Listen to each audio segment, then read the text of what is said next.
Hi, my loves. It's Jeray, my lady girl from around the way, where we have culture, conversation, and community. And in today's video, guys, I'm coming with a community chat. Now, I know that I've been talking about this, but I promise y'all, I am really going to start being consistent with this. And I really wanted to come to you all today just with a different style. Like, I'll be all over the place sometimes, just talking about this and that, but it's always going to, end up being one thing, and that's Black culture. So here we are today. We have Brandon Richmond, and I saw him on TikTok. I know I love the TikToking. Make sure y'all follow me on TikTok. All right. And he made a really, really good video, which I'll insert here so you can kind of just have a little bit of context. All right, I've been off of here for about a week, probably over a week, but I want to start yapping again. So I've been reading W.E.B. Du Bois's *The Souls of Black Folks*, and for those who don't know, Du Bois is an early American sociologist and philosopher. He's black, if you can't tell by the title, and he's like the generation right after slavery. So he wasn't born a slave, but he's living during a time where his parents were a lot of the older black people around were born into slavery. And in *The Souls of Black Folk*, Du Bois, I haven't finished it yet, but in *The Souls of Black Folk*, Du Bois is talking about a lot of different things he sees occurring for the newly freed black people, and for America at large. And I'm going to tie that back in. And Du Bois is critiquing his contemporary Booker T. Washington. And for those who don't know, Booker T. Washington is essentially a black capitalist in layman's terms. Believes that black people, now that they're free from slavery, can only liberate themselves through economic means. That is to say, black people must become wealthy to liberate themselves. And Du Bois disagrees with this.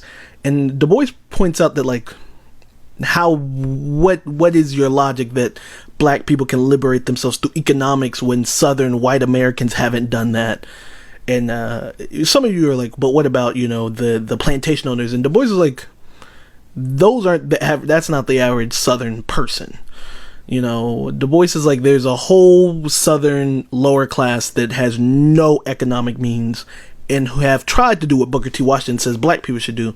Have tried to liberate themselves through money, and Du Bois is like, it just doesn't work. So Du Bois is critiquing a lot of stuff being said, but Du Bois starts off the book, and I'm only 5 chapters in. Du Bois starts off the book by giving a history of the American university, essentially. And he says, we've kind of shifted from a divinity, religion, preacher-based university system to a more liberal arts system, kind of. And Du Bois is like, and this has actually been very helpful. I mean, this is the education Du Bois has essentially gotten. And Booker T disagrees. Booker T believes in vocational schools and trade schools. These are schools that prepare you to have jobs, not schools that exist solely to educate. And Du Bois disagrees with Booker T. Washington. He says, education existing solely for vocation will lead to failure.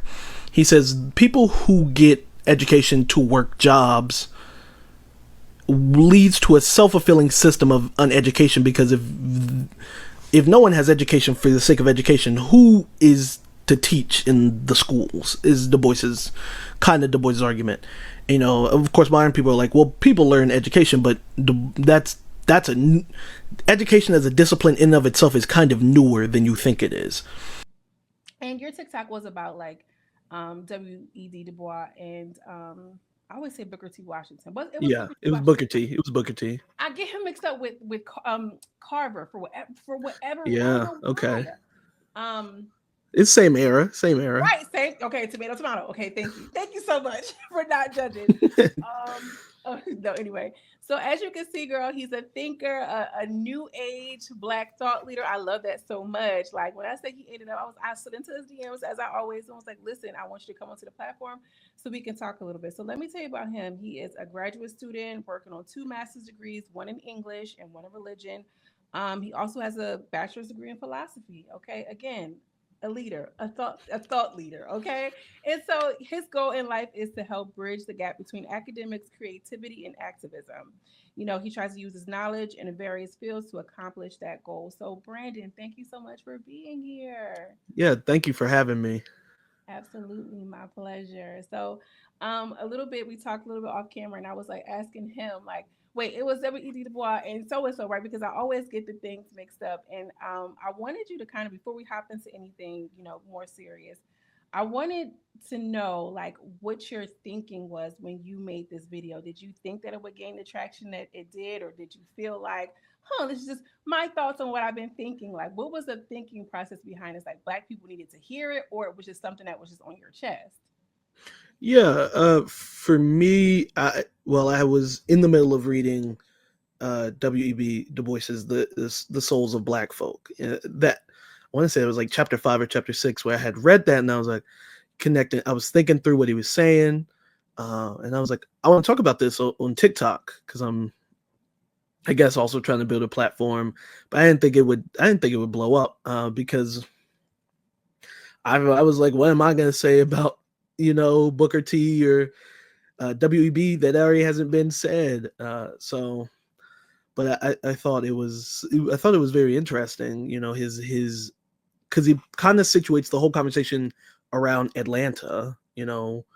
Uh, the Atlanta culture right after slavery, which I thought was really interesting, and this conversation about education versus economics and how Booker T kind of desires this liberation through economics, and that Du Bois is like, no, liberation is through education, and I think Du Bois has, throughout that whole book, there are good points on that, but I didn't think a lot of people would care about it because I'm really rambly in the video and my thoughts are really rambly. But yeah, I just felt like I just something I wanted to talk about. Yeah, I think that, like, I like what you said, like what hasn't been said about this Right. subject matter. But honestly, I feel like for me, what I got was like, even like they were having those conversations today. Like, we can still see Black Atlanta being praised as this Wakanda and Black Paradise, Yes. Black Mecca type. But still, here we are, girl. Like, we still struggle in everyday life. So I just feel like that conversation is still obviously needing to be discussed. It still holds true today. Like, in the music world, we'll say that it still has replay value. Okay, the mixtape is still going viral because it's like we Right. still feel the effects of, just, I guess, the polarizing positions. And Right. even with, like, for me, my take on it was, and I made a video about it a little bit, just how, W.E.D. Du Bois talked about the talented 10th Mhm. or Mhm. whatever. I think in today's society, like, the I don't want to call it the talented 10th. I coined it like the creative 10th or whatever. Like, Right. we only see like the Black creators being, exalted to this, billionaire Right. status. But Right. what does it mean, and how does it translate into our real communities? You get what Right. I'm saying? And we like go all, all above for Kanye West and, Mhm. Mhm. Jay-Z and everything like this. And that's not to take away anything that they did and whatever schools they built and whoever lifestyle they were funding. I'm just Right. saying, in real life, real practices, like in real time. So, thank you for just adding to that conversation. I think that it's important. It's one, like, Black history is something I'm going to always talk about. It don't matter what month it is, because it's just the truth. Like, I'm a firm believer in understanding where we come from so we can have a clear understanding and direction, for where we're headed. And honestly, low key, when was that book written? And it sounds like, and it's Yeah. applicable to today. Yeah. I'm trying to think. It's definitely either it's somewhere between the range of like 1918 and 1925, like somewhere in that range. Right. Because it's like right after he wrote his dissertation, he wrote that. Yeah. So And we're still here today. So, yeah. um, I want to circle to a little bit about your degrees and your background. Okay. So I know that you said that you are studying religion, which I grew up a church girl. Okay, I grew up a church girl. I know if y'all subscribe, it's gonna be hard to believe, but it is what it is. But I want to know, like, what originally sparked your passion for philosophy and religion, and like, how has it shaped your personal journey? Okay. Yeah. So I entered in my undergrad.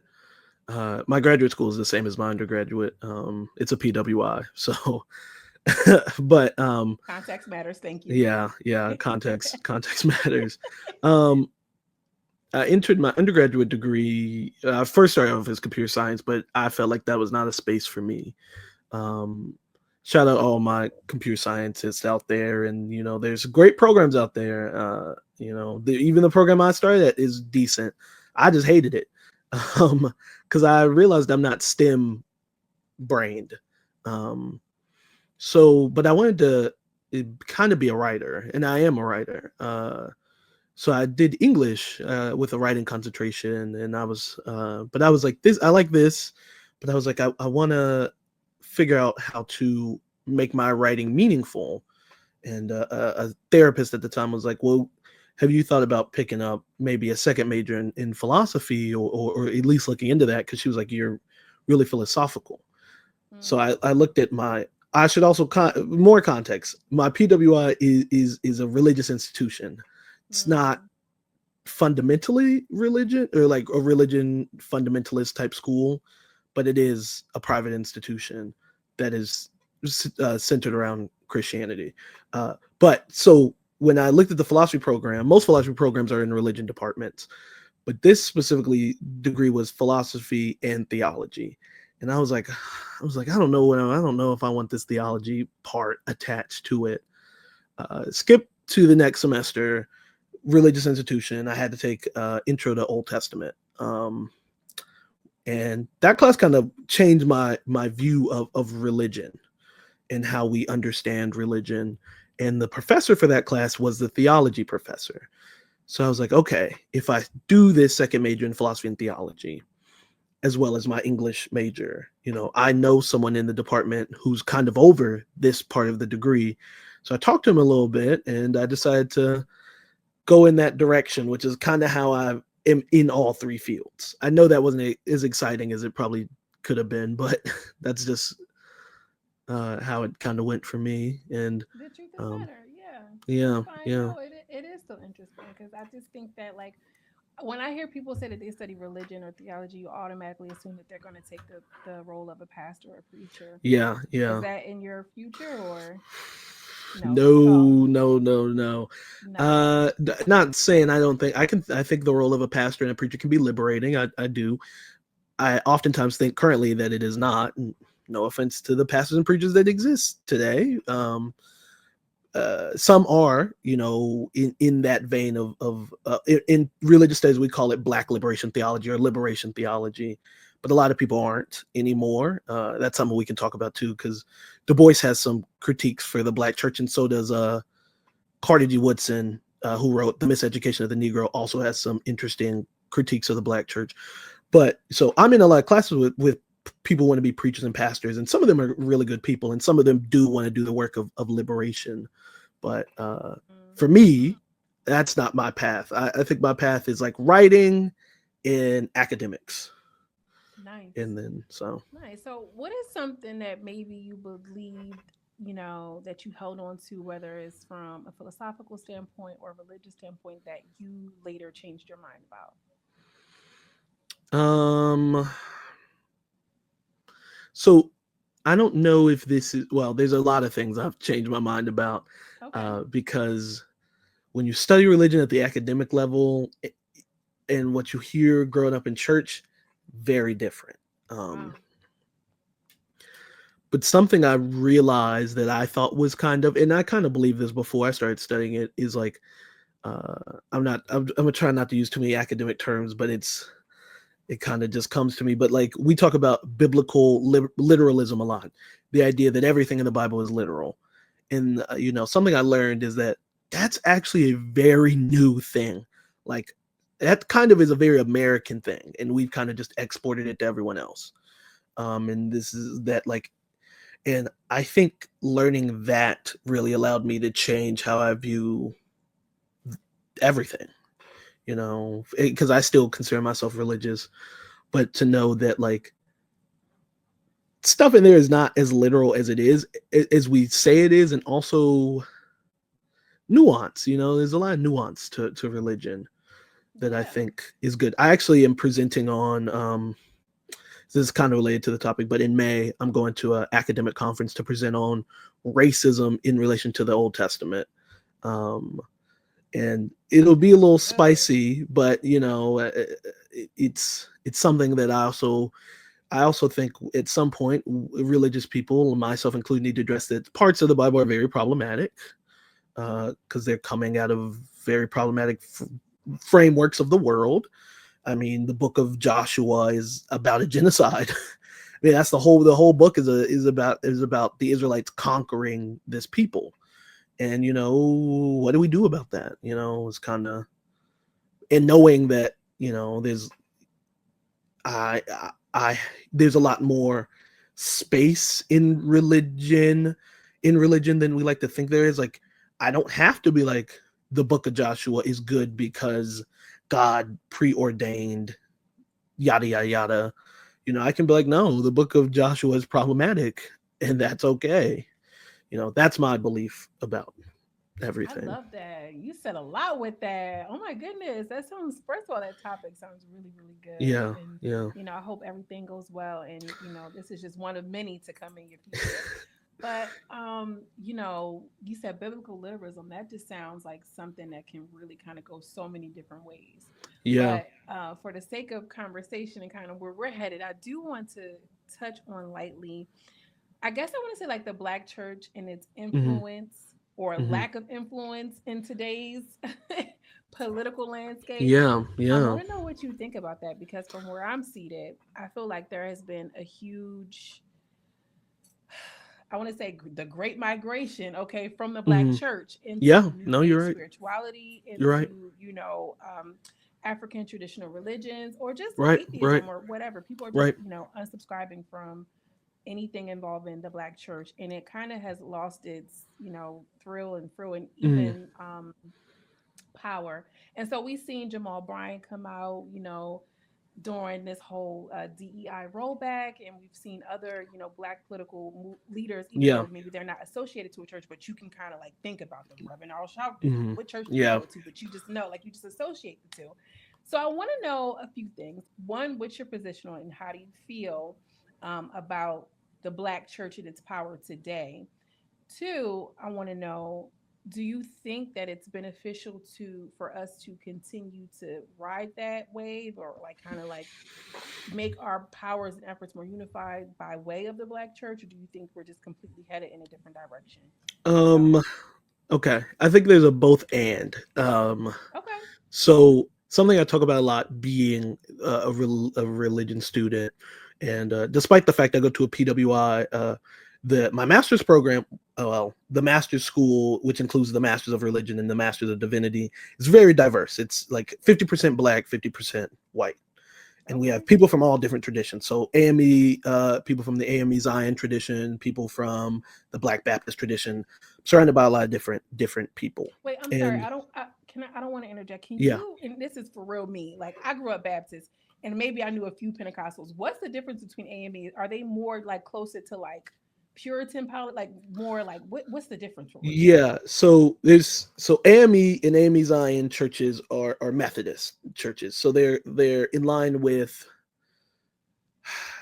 trying not to use too Like many praying at the academic altar. terms. You can. Yeah, Oh, you can. yeah. It's So black over here. yeah, Yeah. they're in line with Wesleyan theology, which is Wes. I can't remember his full name, but his last name was Wesley. He's not Black; he was a white guy, but he came up with these four principles of theology, the Wesleyan quadrilateral, that religion or religious belief should be based off of the Bible, logic, tradition. The Bible, logic, tradition. I'm missing one. I'm missing one of the four. And Methodists kind of form their beliefs off of that, and Black Methodists, AME and AME Zion, do the same. They just put in, they're supposed to put in the context of liberation, of Black liberation theology.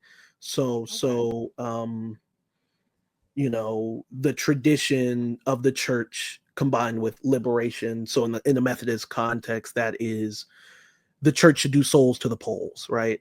That is, where every Sunday in North Carolina we do Sunday early voting, and the many AME Zion churches and AME churches get their congregation to go vote, and that combines the Wesleyan quadrilateral of like, the Bible says to be an engaged citizen, logic, it is logical to vote, Hmm.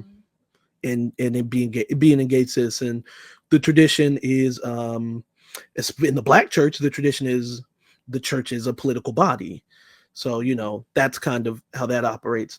In terms of like purity and like liturgy, they have an altar. They're a lot more. So the E in AME stands for Episcopal. Episcopal is a fancy way of saying or church order. So that's where you have bishops and cardinals, and like you have a pastor, and above them is a bishop, and above them is they have a system like that.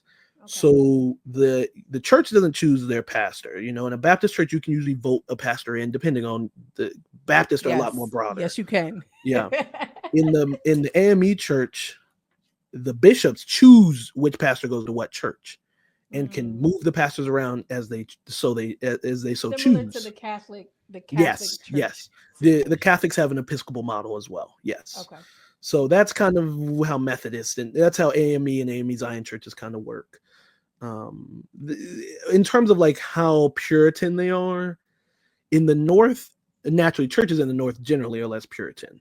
In the South, you get what you get. So okay.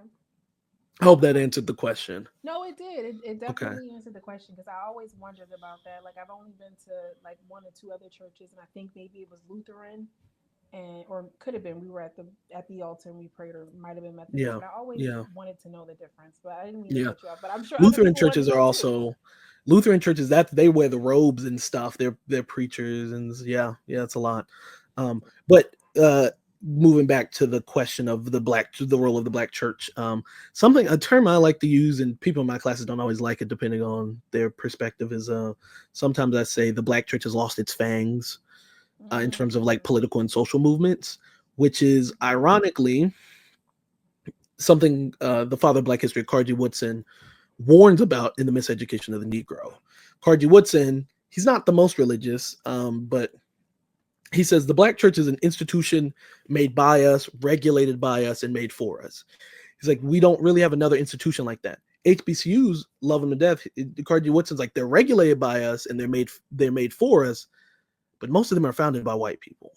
So therefore, they have to fall in line with white systems.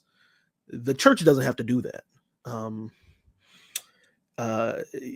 Du Bois kind of has a similar interesting critique where Du Bois is like, the HBCU often has to exist in the limits of like land grant institutions, of which I want to say the oldest land grant institution in North Carolina is Fayetteville State University, an HBCU that my friend is an alma mater of, is an alumni of, and but they have to live in these constraints of like they're public schools, so they can only do as much as they can do. Right, the state allows, as the state allows. And then we see that with now all the DEI stuff is, what do you do when you have an HBCU and Trump's cracking down on it's like, but Du Bois says the church doesn't have the same problems. The church has some different problems, but Du Bois is like, the church can kind of just exist in the way that it wants to. The black church can. So as long as all the constituents want it to exist that way. So when we're moving into the civil rights movement, and you have Martin Luther King and a lot of other preacher activist figures like James Baldwin, who is gay and also a preacher and activist, and you have a lot of other religious figures, they understand the power of the black church, right? They understand its place in the culture. And they're familiar with all these things that they can do because they've read the stuff. And they're really connected to this tradition of black liberation theology, this idea of God as the liberator, that black liberation theology, one of its core tenets, is this idea that God always will move towards liberation and will never move towards oppression. And that whatever oppression occurs is because of either human free will or the devil, depending on what your tradition is. But that God will always move towards liberation. And that God desires progress and liberation. That's why King says the moral arc of the universe bends towards justice. It's the liberation theology kind of idea. I say that to say the church in the civil rights movement is very connected to that idea, and it's listening to the critiques of itself and putting in like creating a better system. Mm-hmm. The issue comes in with Black liberation theology being a Christian movement is nonviolent. You kind of have, to quote a future leader, Kwame Ture, once known as Stokely Carmichael. Kwame Ture has this infamous speech where he says, there are two sides of the revolution. Revolutions always need bloodshed. He's quoting Malcolm X in that, ironically. He says, revolutions always need bloodshed. You can take the nonviolence approach where the blood is yours. You're the martyr, and that your blood, your own bloodshed will create revolution. That's the Martin Luther King approach. Or he says, or you have to shed the blood of others to get what you need. And Kwame Ture says both exist in the framework of revolution. But the issue is if you understand the pacifism part, but don't understand the radical pacifistic parts, like you understand, okay, I don't want to be violent, but you don't understand if I need to physically block, let's say if there's, I always talk about with protests, if the cops are shooting rubber bullets, a truly liberation theology pacifistic approach is I need to use my body to block those more vulnerable than myself. That is true revolutionary pacifism. I didn't enact violence, but my blood was shed in the name of revolution. It's not, I'm going to wear a pink blazer while Trump speaks at the joint. That's not what that is. And hold up a sign. And hold up a sign. Yeah. It's more of Al Green. I'm yelling with my cane held, like it is.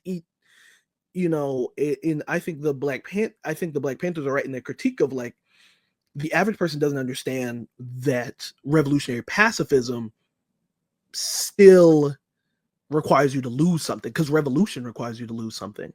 And as the Black church has progressed, and with King being dead, and many other, massively people who wrote about the ethics of pacifism, James Baldwin writes a lot about the system of violence and the role of a pacifist within that. James Baldwin's not always the most pacifistic, but he's like, if there is, pacifists, again, you have to risk violence. Like, it's not just holding up signs. It's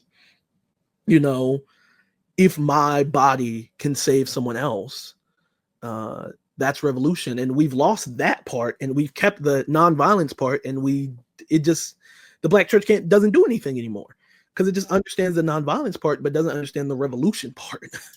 And that's why when the Panthers come around, they move away from the Black church. The Black church doesn't know how to help anymore. And part of that also adds into capitalism when we get to Al Sharpton. I'm not trying to critique Al Sharpton too much, but I have my critiques of him. And he is kind of a major capitalist. And he only shows up. All I'm going to say is a Jesse Jackson. He is not a John Lewis. He is not. He is something else. And he only shows up and advocates for the most toothless version of pacifism. That's, yeah. Sorry, your question. No, it's okay. That's really, really, really, really good. And I think polarizing too, because, although I agree, I know that there are some people who don't agree. And I think that we have a sense of like, we have to have this level of respect and, whatever for older leaders. Right. But that's elders. That's what, okay. So like also with Black liberation theology, because everything is, and I haven't fully read this, but a Black liberation theologian, James Cone, wrote a book called Christ and the Lynching Tree, which is kind of where a lot of our understanding of Black liberation theology comes from. Anyway, in the tradition of liberation theology, also Cornel West is also in that tradition, not to keep, but so everything is rooted back in Jesus, of course, because it's a Christian movement. But also, okay, come on. I'm sorry. Also, the Americans in general misunderstand what Jesus is, right? White Christian nationalists focus really on this apocalyptic idea of Jesus as this conqueror, that in the end times Jesus will kill all these non-believers, despite the fact Revelation doesn't really say that at all. Conversation for another day. Um, but in the black church likes to hold of Jesus as a pacifist, but as I said, we missed the revolution part. Like at the end of the day, Jesus was flipping over tables and stuff, right? Jesus was doing stuff that he wasn't supposed to be doing. I always talk about how it was taboo for Jewish people during that time to talk to non-Jewish people, specifically like Samaritans. That's where we get the story of the Good Samaritan. Specifically Philistines. Philistines are what eventually becomes Palestinians. Um, it was taboo to talk to those people. And Jesus does that, and he offers them liberation, right? And even when everything is going on, Jesus's blood is the one that's shed. Like, there's Peter is like, Jesus, are you not going to start a violent revolution? And Jesus is like, against the Romans. And Jesus is like, why? What are you talking about? The revolution is the fact that I'm feeding these people. The revolution is the fact that I'm in community and in connection. community. The revolution is the fact that I am listening to people's problems. The revolution is the fact that I'm uplifting the one woman who gave like 10 cents and critiquing the rich people who give like $1. Like that's the revolution is not just is not all the way violence from this perspective, or too peaceful. It's good trouble, right? John Lewis is good trouble. And at the end, instead of Jesus shedding the blood of all the Romans, the Bible implies that Jesus could do that, but that he didn't. And his blood is what ends up starting change, right? That's kind of the idea, in that, like, in the Black liberation tradition, it's the same thing. You should be kind of working against capitalism. You should be working against, like, that's the pacifist revolution, is community organizing. It's, someone needs to feed the children. So, you put in the extra labor and you sacrifice elements for that. That could be sleep to make sure all the children in the neighborhood are fed before they get on the bus in the morning. You it's you're losing something from that perspective, right? But then we get to today, where we don't truly want to make sacrifices. So we're only going to boycott Target for 40 days when, why were we shopping at Target to begin with? Target is an exploitative company. um, even though Target's done great stuff for Black people, but Target is an inherently exploitative company. Clearly, it was Right. performative. Right. Right. I agree. Right. I agree with a lot of what you're saying, and especially when we're talking about like the sacrifice. I think that nowadays people are like what you're calling like a pacifist. I feel like they're just comfortable and lazy, Right. and they want their things. I need to have my things. I want to have my cups and juices and creams, and we are in this era of everybody is just over consuming.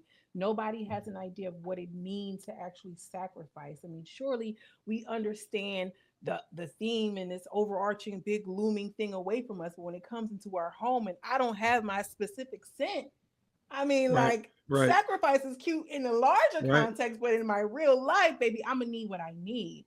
And Right. I think that, like, because we as Black people, I feel like have become very, very comfortable within the helms of capitalism, that we don't Right. want to give up or sacrifice the things that is necessary to make real change. Sure, we can withstand, like, don't shop at Target for 40 days and 40 nights, but we're going to be spending that money somewhere else. And we're Correct. still not Correct. going to wake up and, like you said, feed the children in the neighborhood, because Correct. also, too, capitalism keeps us incredibly individualistic. Right. Right. Right? Like, I want you to do good, but not better than me. Surely we can find something, like, for you to do while I'll sit over here and just like critique it or whatever the case. Like, I just think that we are spoiled. We have overconsumed. We have made our lives it's all about convenience. It's all about instant gratification. And I feel like we've been conditioned to just accept that as the norm, and we package it up as quiet luxury. We package it up as, soft girl era, and I'm put up, I'm put on. Right. Right. But to what, to what far, like, to what, how far can we use this as um a tool, as a sign of upward Right. mobility, but as a collective and a whole, the book that was published in 1918 or possibly 1925 still applies today. Right. You get what Right. I'm saying? And then in addition to that, we still celebrate the billionaires and Right. millionaires of it all. And I know that when, like, I can just speak for the creator space, like here on YouTube. I'm on TikTok, but like, most of my time I'm on YouTube Mm-hmm. for real. Mm-hmm. And a lot of, like, the bigger girls, the bigger content creators, like, well, people aren't talking about how Target, like, we don't, like, Target is my only, place that I can go get so and so. I'm not dealing with Walmart, which, girl, I mean, I don't know. I don't want to deal with Walmart Right. either. I'm gonna be Right. quite honest with you. So, like, she was just explaining how she did not have the means to go to another store, and Right. she was relatively well off for a small place. She lived somewhere in Louisiana. Right. Right. And I was just thinking about how, like, well, they want us to boycott. Well, there's no black schools, there's no black hospitals, there's no black this, there's no black that. But we have been generations and generations and generations on wealth at this point, right? I mean, not for everybody, but surely there's been enough power in the black dollar that we should at least. Yeah, we have some schools over in Africa. Yeah, we have some schools over in Akron, Ohio. Shout out to LeBron James or wherever his school is located. But truly, like, the money that people thought that educating black people would do, or even giving them training and vocational, abilities and everything, the money never circulated. It never circulated, because where's that though? You know what I'm saying? Like, but where is it though? And I don't know if that's just a need for us to integrate into what is deemed the bigger, larger society. Because a lot of times, like, a lot of black people need validation, period. A Right. lot of black people need validation for reasons we don't even got to talk about. Okay. But I just feel like, um, I don't know. I'm curious to know what you think, because I know how I feel, and I'm treading lightly, because I'll say something. I know me. I'm telling you, like, if you want me to edit something out, just let me know. I might be editing for me. Okay. I know me, so I would just chill. But I'm curious to know like, how can we really overcome that hurdle of being too comfortable, too consumed, to whatever, to really care about something. Like, can we even get to that point anymore? Because it's clear when we're all being shot down and everything like this, but that's not enough to get the people really going. That's not enough anymore. You get what I'm saying? Like, what Right. what can Right. take, like, what's gonna happen for us to really wake up? Like, wait a damn minute. I know I have my fineries and dineries and I'm put up, but I need to really do something for real. What would that look like? What does that take? Well, it's this is a hard question to answer, It because is. I Oh, feel it like is. black people are fully bought into capitalism now. Completely. We don't even talk about how the Panthers are socialists. We don't talk about how most of our, well, not most of our leaders, but all the leaders that I'm influenced by, so like the W.E.Bs, the James Baldwins, the Kings, um the bell hooks, those are not capitalist thinkers. They, you can, King's not exactly a socialist, but King talks all the time about how he doesn't believe that capitalism is a good system. He thinks it breeds, immorality and breeds toxic individualism. Um, but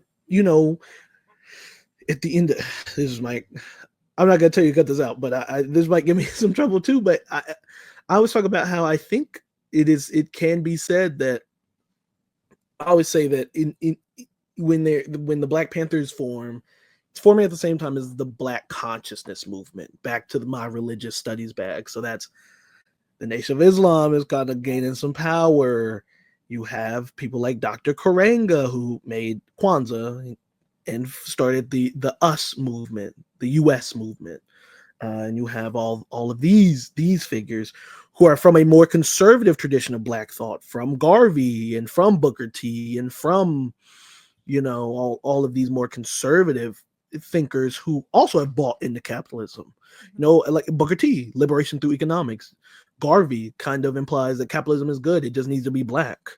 All of these people, and the Black consciousness movement kind of fundamentally helps destroy the Black Power movement.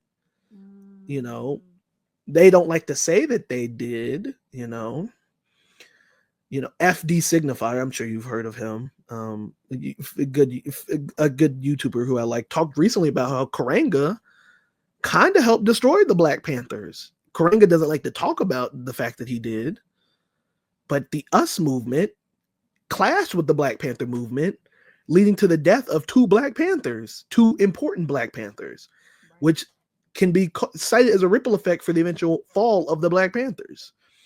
And Karanga also worked with Ronald Reagan.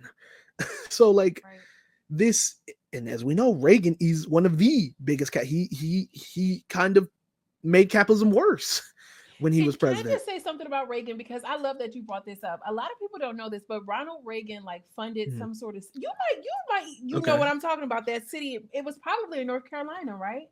Or South Carolina. He gave funding to this city. It was supposed to be where Black people, when they were dealing with the housing crisis, and they were trying to find a location to put Black people, and it was supposed to call Soul City or something. Have you ever heard of this? No, I haven't. Okay, we got to talk about this real quick. Because this was so good. Ronald Reagan actually funded this leader to create Soul City. It happens in the 70s, and they gave him 1 point or 3 point something million. But under the Ronald Reagan administration, Ronald Reagan gave him funding. I think it was $3.4 million to create Soul City, but it never came to fruition because Black people, they lacked the infrastructure and everything like this. But it was performative. It was, we're doing this for Black people, but he had no intention on really they're giving you the money to build these houses, just condominiums, let's just say, but you don't have any money for plumbing and infrastructure. And how are we doing it? It was just one of those things. It was performative. Reagan is kind of, I always like to use the word demonic, but the way he goes about stuff is kind of demonic, because we don't talk about, he is the one who made Martin Luther King Day a national holiday, and Reagan does not like Black people, but he's really good at this waving, liberation in front of us, fake liberation, faux liberation in front of us. Yes. And white people grab onto it, of course, because of course they do, but Reagan does that. So when he does crazy stuff behind the scenes, let's say, start the crack epidemic in our community, no one notices, because he'd be like, look, Martin Luther King Day, I did that. Anyway, continue. Yeah. No, I agree. I think that a lot of especially politicians, I feel like Black people are so desperate at certain points and certain pockets, are so desperate for inclusion and acceptance and to be seen, that they know, and I mean politicians know, that we can just throw them a bone and they are going to devour. They are going to eat that up so good and juicy, and everything else is just going to fall by the wayside. Right. And in our age, or my age, I should say, we're gone are the days that is not enough. But not too many of us. There's not too many of us who can understand they're just throwing us a bone, and it's really not going to lead up to anything, like the Soul City that Ronald Reagan did fund for Black people to move to, but never gave the funding, and probably never had the intention on given the funding for infrastructure for the city for people to move into. And I think that a lot of the politicians and church leaders, because they be interchangeable sometimes, that they feed into this payola because they also too want to be seen, and they also want to have a little piece of clout on it. Right. And then we have a whole congregation of people who are following this person, who in their mind are ordained by God, chosen by God, and it turns into this weird, sick cycle of spiritual abuse almost. Yeah. And now we left in 2025 and we ain't even got nothing to show for it. So I just feel like, and to your point, we have completely bought into capitalism, and buying into capitalism by way of religion, or by way, or just out of desperation or Yeah, whatever it yeah, is, it just yeah. always ends up with us having the short end of the stick. There's something I've thought about recently, and I've been thinking about writing a Substack essay about this, but I'm just gonna say it here. Is that so? So white institutions, so all of them, all right, capitalism, patriarchy, homophobia, yada yada yada, all in all of these other systems, the white church, the are all inherently married to white supremacy. They just are. But black institutions, all of them, HBCUs, the Black Church, the Divine Nine, the even institutions we don't like to think are institutions, Crips, blood, gangs, black religious fringe movements like the Black Hebrew Israelites, are all supposed to be married to liberation, but are in a secret infidelist relationship with white supremacy And patriarchy. and I agree. patriarchy, and that's why it just keeps showing up, Yeah. because we keep cheating on liberation with that. You know, the church was once Black liberation theology is inherently an anti-capitalist movement, like I keep talking about. But the Black church has now bought into capitalism, Yes. and now people will say, if I just give $100 to this church, God will give me $1,000, and then I can start my business and build generational wealth. It's like, no, because the Black church doesn't have a lot of members anymore because it asks for so much money from people, and then it can't do much with that money because the white supremacist system doesn't like the Black church. So The love it just donation, yeah, the roof collection, yeah, the fish fry collection. They passed yeah, that plate around two, three, four times, and it's like nothing yeah, to show for it. yeah. Much like the government. It's like, girl, we do all of these things, but what do we actually see? I'm curious to know your thoughts on this new. It's not new. It's not new. It's just new in social media spaces. But Mhm. the Black Republican movement. What are your thoughts about that? Um, I think there's a conversation to be had about how there are tons of people in our community who do stuff just because they want to feel different. Um, I don't take any Black conservatives seriously. There are tons of Black little c conservatives, right? Black people who don't like gay people, Black people who don't like trans people, Black people who, Black capitalists, but they're not Republicans. They're still usually Democrats. Black Republicans are putting on they're like cosplaying nonsense. And that's why I just can't take I can't take Candace Owens seriously. Mhm. I just can't. She's just too ridiculous for me. I can't. And I think the movement grows because a lot of those people are grifters. They want money. But unfortunately, we live in an age, the technology age, where there are people who are looking for our alternatives to, because we understand that our institutions are failing, right? Right. We understand that the Black church has lost its fangs. We subconsciously understand that capitalism is not liberating us. We subconsciously understand that you know academia has kind of become an ivory tower that no one can enter unless you go to school for a bunch of years. you know so people are looking for alternatives in these Black grifters like Candace Owens, like Thomas Sowell, like whoever Mhm. are trying to present this alternative information uh, against these institutions and they're doing it for money, but also other Black people are getting caught up into those ideas, in are kind of falling down this pipeline and also becoming grifters. So I don't even know if what I said makes sense, but that's how I think You about don't it. take it seriously. Yeah, I You don't. don't. I can't take it. We should take it seriously, but it is just white supremacy and blackface. That's the most openly, like, I think it's ridiculous for Candace Owens to always say that America's not a racist nation, and then when her own conservative colleagues call her all types of stuff, she says they're racist. Like, I can't take your movement seriously, and it's founded on nothing, because you can't say Frederick Douglass would have been a conservative.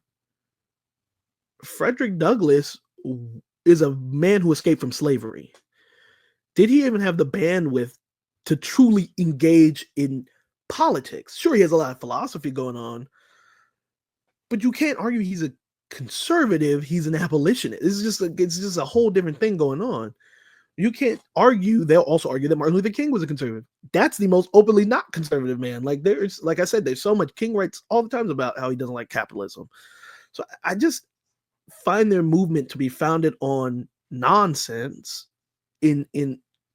I think if we deal with white conservatives, they'll just go away because their movement doesn't really exist outside of that. That's Black Republicans. Black conservatives as a whole, so like people really into purity culture, people who don't like gay people, that's a different conversation. And that is, I do take them more seriously because they'll have foundations for whatever they believe. You know, Dr. Umar will always say, maybe I shouldn't say that, but Dr. Umar, he always talks about how he thinks, you know, homosexuality is a plague brought to us by white people. It's like, no, they were gay people in Africa. I can assure you of that. Can assure you of that. You know, or that feminism is this plague brought in from white people. It's like, no, we kind of had our own feminist traditions for a very long time. We just don't kind of talk about them. I take that movement more seriously. Like countries had a lot of like matriarchal society. Right. Like I don't know what. Right. I think that a lot of times is when people have like amplified voices and they can articulate a point well, it just drives home whatever they're saying. If you can say something in a catchy enough way with enough charisma behind you and you go against the grain and you can create this sense of I'm a free thinker, it makes people stop and pause.